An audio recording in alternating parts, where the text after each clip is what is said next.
Assalamualaikum warahmatullahi wabarakatuh.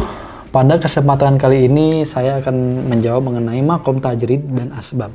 Ya, makom tajrid dan asbab. Begini, banyak dari orang-orang kita yang melihat para ulama-ulama membaca hikayat dan cerita para ulama-ulama yang mana ibadah-ibadah mereka sangat luar biasa. Seperti contoh Imam Ghazali. Kemudian banyak ulama-ulama yang lain, Abu Hurairah dan lain sebagainya ya. Nah, banyak orang-orang yang ingin mencontoh amalan-amalan ulama-ulama tersebut. Namun orang-orang awam ini tidak paham bahwasanya manusia itu terbagi menjadi dua makom. Yang pertama ada makom tajrid, yang kedua ada makom asbab. Makom tajrid adalah, ini kalau disebutkan diperinci ini terlalu panjang, takutnya tidak paham ya. Karena ya saya tidak pernah membahas ini kepada publik. Oleh karena itu akan saya simpelkan bahasanya, akan saya permudah bahasanya. Begini, makom asbab adalah orang-orang kita yang masih membutuhkan sababiyah.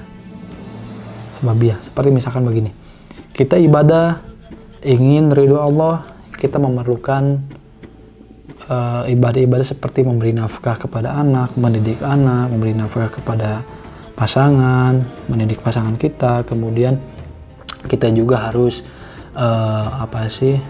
hidup dengan tetangga segala macam.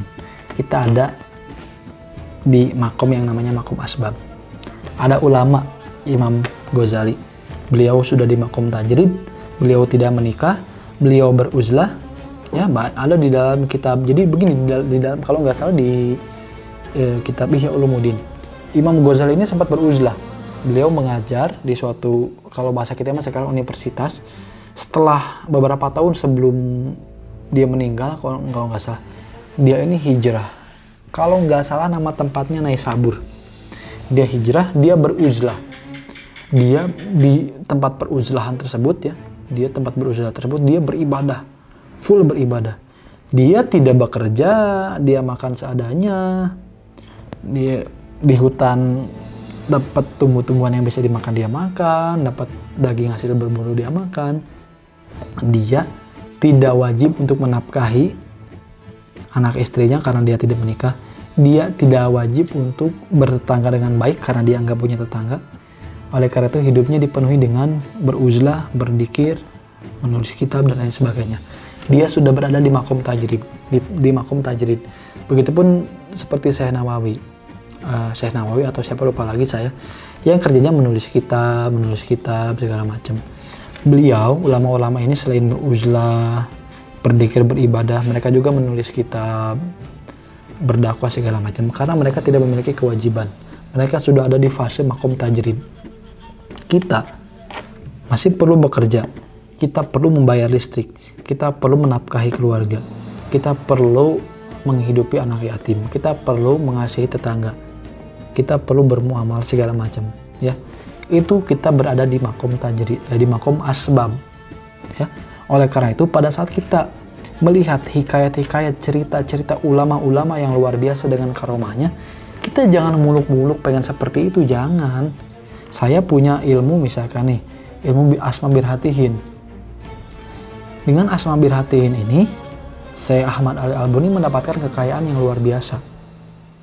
Tapi begitu saya amalkan, kok saya nggak sekaya Imam Ahmad Ali Al-Buni gitu loh. Kenapa? Nah, orang-orang sekarang banyak yang salah paham di sini. Mereka ini hanya melihat hasil daripada amalan para ulama. Mereka tidak melihat di mana makom para ulama tersebut. Imam Ahmad Ali Al-Buni mengamalkan isim birhatiin bisa kaya raya dalam kurun waktu 7 hari misalkan ya. Kenapa? Ya karena dia makomnya di makom tajrid, bukan di makom asbab seperti kita. Gitu loh. Ada amalan-amalan yang diamalkan oleh orang-orang yang berada di makom tajrid, hasilnya seperti ini, dan amalan-amalan tersebut jika diamalkan oleh orang yang berada di makom asbab, hasilnya berbeda. Gitu loh. Karena ada dua makom yang berbeda. Begitu. Jadi kalau kita ini sekarang kita ada di makom asbab, kita masih perlu bekerja. Ya, kita masih perlu nafkah, kita masih butuh kuota, kita masih butuh pengakuan, kita masih butuh mencari masa untuk mendatangkan masa-masa kepada kita agar kita bisa berdakwah. Kita butuh uang. Ini kita masih berada di makom asbab. Kalau sudah makom tajrid nggak seperti itu. nggak mementingkan dunia, kerjanya hanya beribadah, gitu loh. Dan pada saat orang yang berada di makom tajrid, dia memutuskan untuk menikah, memutuskan untuk memiliki anak, maka makomnya berpindah ke makom asbab, bukan turun tapi berpindah, berada di makom asbab.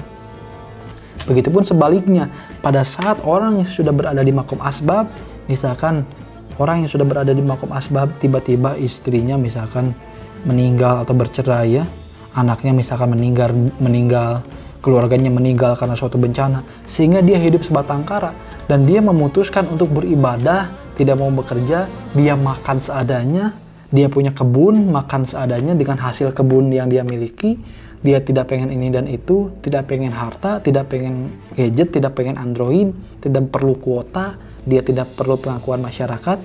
Maka orang ini yang asalnya berada di makom asbab, dengan dia memutuskan untuk menjadi seperti itu, maka makomnya berpindah menjadi makom tajrid. Gitu loh. Orang ini yang asalnya di makom asbab berubah menjadi makom tajrid. Gitu loh. Saya dulu kerjaan saya ini tirakat, wirid mencari ilmu. Pekerjaan saya terus seperti itu. Tapi pada saat saya memutuskan untuk mendirikan Padepokan Sukma Lanang Sejati, saya memutuskan untuk terjun ke YouTube, memutuskan untuk menikah, memutuskan untuk memiliki kehidupan, memutuskan untuk mendirikan usaha. Itu artinya makom saya berpindah dari asalnya makom tajrid menjadi makom asbab. Dan makom tajrid dan asbab ini bukan penurunan makom, bukan, tapi perpindahan, derajatnya sama. Orang yang ada di makom tajrid itu ada kewajiban-kewajibannya. Begitupun dengan orang yang berada di makom asbab ada kewajiban-kewajibannya. Dan kita tidak bisa menyebut makom tajrid lebih tinggi. Kita juga tidak bisa menyebut makom asbab lebih tinggi karena semuanya berbeda. Orang yang di makom asbab memiliki kewajiban untuk bekerja, tapi orang yang di makom tajrid tidak memiliki kewajiban untuk itu. Karena kalau memang dia merasa cukup dengan kehidupannya, dia tidak perlu bekerja. Kalau memang dia punya makanan di kebunnya, dia tidak perlu bekerja mencari uang. Toh dengan makanan yang berada di kebunnya dia sudah merasa cukup, maka pekerjaan untuk orang yang berada di makom tajrid ini sudah tidak diwajibkan lagi. Gitu loh. Dan sebaliknya, kalau orang yang berada di posisi makom asbab justru wajib untuk bekerja, karena dia punya tanggung jawab yang harus dipenuhi gitu loh. Nah, dari perbedaan makom ini kita harus mengetahui kalau memang ada ulama-ulama tertentu yang memiliki kesaktian luar biasa, kita jangan muluk-muluk pengen mengikuti dia, jangan. Kita lihat dulu makom dia ada di mana, makom asbab atau tajrid. Dia berada di makom asbab atau di makom tajrid. Sekarang kita tanya, Habib Umar bin Hafid, kerjaan beliau apa selain mengajar? Allahu alam, setahu saya beliau tidak bekerja ya. Beliau hanya mengajar murid-muridnya. Beliau sudah berada di makom itu gitu loh. Dan posisi beliau sudah berada di dalam kecukupan. Banyak orang yang mencintai beliau, banyak yang memberi donasi dan memberi donatur kepada beliau dengan rasa cintanya. Maka beliau ini sudah tidak wajib bekerja. Gitu loh. Tapi sebaliknya, banyak habaib-habaib di kita ya. Contoh sekarang begini deh. Banyak kiai-kiai kampung, atau jangan kiai-kiai kampung deh. Kita ambil aja habaib-habaib kita ya. Seperti contoh lah. Apa sih di Banten itu ada siapa? Buya Syar'i. Pekerjaan Buya Syar'i ini apa coba? Antum jawab. Abuya Muhtadi. Pekerjaannya apa? Beliau guru di pesantren. Maka beliau sudah tidak diwajibkan untuk bekerja. Gitu loh, Allah sudah mencukupi beliau. Oke, tadi sempat habis ya memorinya, kita lanjut. Jadi itu tadi, makom setiap orang itu berbeda-beda dan ada kewajiban antara makom satu dan makom yang lainnya. Oleh karena itu kita sebagai pengamal ilmu hikmah, kita jangan muluk-muluk pengen seperti ulama-ulama ahli ruwani yang lainnya. Jangan pengen masuk ke alam azraq, jangan punya niatan pengen masuk ke alam iblis, jangan seperti itu ya. Nabi Sulaiman bisa menundukkan iblis, bahkan ilmunya pun ada. Saya ada di dalam kitabnya, ada asma iblis namanya, saya ada, tapi itu tidak saya amalkan karena saya tahu makom saya dan makom Nabi Sulaiman itu berbeda. Saya di makom asbab, beliau di makom tajrid. Oleh karena itu percuma kalau saya mengamalkan ilmu yang diamalkan oleh Nabi Sulaiman ini. Kenapa? Karena dengan ilmu ini beliau menaklukkan iblis.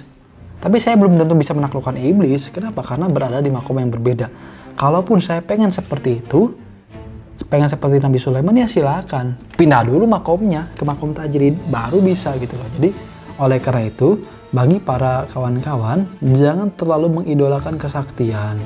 Jangan terlalu mengidolakan karomah para wali-wali besar. Jangan pengen seperti Syekh Abdul Qadir Jailani yang bisa menampar malaikat, jangan. Jangan pengen seperti Nabi Musa yang bisa menampar malaikat Israel, jangan. Makomnya berbeda. Makomnya berbeda. Setiap orang makomnya berbeda gitu loh ya. Jadi itu tadi, kita boleh mengamalkan ilmu hikmah, kuncinya satu lah. Yang penting ilmunya barokah, manfaat sudah. Jangan muluk-muluk pengen terbang, jangan muluk-muluk saya pengen seperti wali anu, jangan, karena makomnya berbeda. Kita tidak bisa sampai ke makom tersebut sebelum kita memutuskan untuk berubah dari makom asbab ke makom tajrid.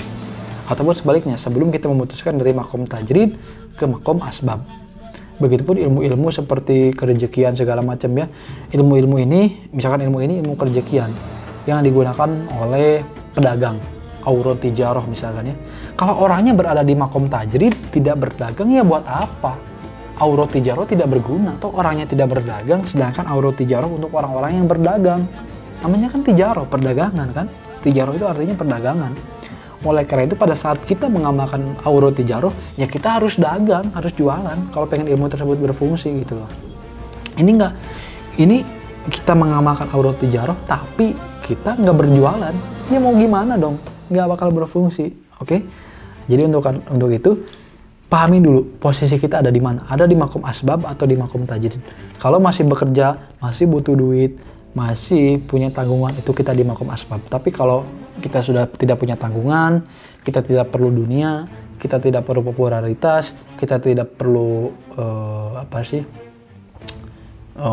barang-barang, tidak perlu harta-harta, ya kita berarti ada di makom tajrid. Untuk itu, sebelum memperdalami ilmu ruhani lebih dalam, tentukan dulu di mana makom Anda. Karena dengan Anda mengetahui posisi makom Anda bisa lebih mudah untuk menyusun konsep Anda dalam mengamalkan ilmu hikmah.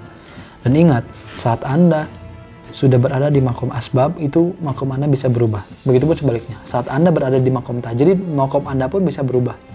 Imam Ghazali seperti itu. Dari yang asalnya beruzlah, beliau memutuskan turun gunung dan kembali mengajar.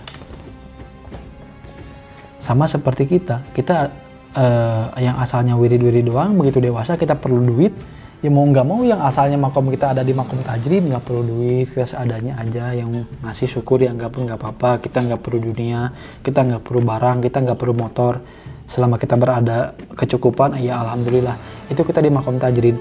Tapi begitu dewasa kita perlu uang. Zaman sekarang apa sih? Gitu kan, apalagi hidup di daerah kota ya, kita nggak bisa berada di makom tajrid. Kita ini kayaknya perlu bekerja deh biar kita bisa bertahan hidup. Saya harus bertahan hidup di Jakarta, kayaknya saya harus bekerja. Dengan memutuskan untuk bekerja, memutuskan untuk berkeluarga, maka itu artinya kita sudah memutuskan untuk berpindah dari makom tajrid menjadi makom asbab. Saya yang asalnya hanya praktek di kampung, ngobatin biasa-biasa, kemudian saya memutuskan untuk terjun ke internet, ke YouTube, saya memutuskan untuk mendirikan usaha, saya memutuskan untuk mendirikan padepokan. Itu artinya saya sudah menentukan, saya mau pindah ke makom asbab. Gitu. Oleh karena itu, teman-teman coba pahami dulu, sekarang antum semua, teman-teman semua ini berada di makom mana. Dengan seperti itu, akan lebih mudah menyusunnya. Untuk planning-planning pengamalan ilmu ke depannya seperti apa. Oke? Sekian. Assalamualaikum warahmatullahi wabarakatuh.